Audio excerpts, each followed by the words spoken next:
First of all, we talked about the difficulty of charging electric vehicles in remote locations, and my goodness, there are plenty of them here in Wales.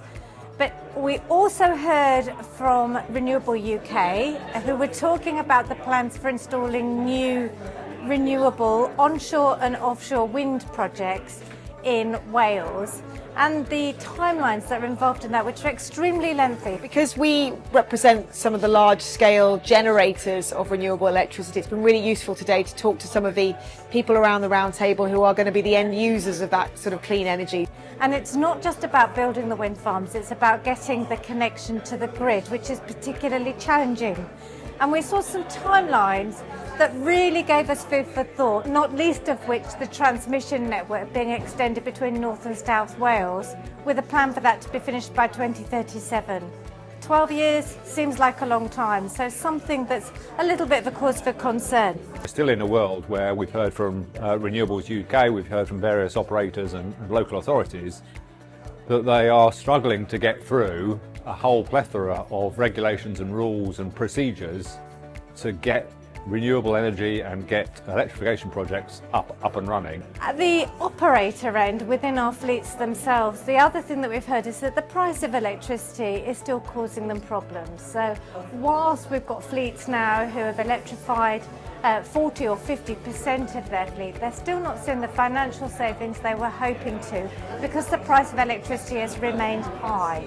So again, another challenging area, and something that many of our fleets are still grappling with, which kind of led on to a much wider point about education and educating fleets and the public and stakeholders on the importance of integrating renewables with EV charging and the wider ecosystem that goes with that, and really a need to have better carbon literacy, something that I think we could all benefit from.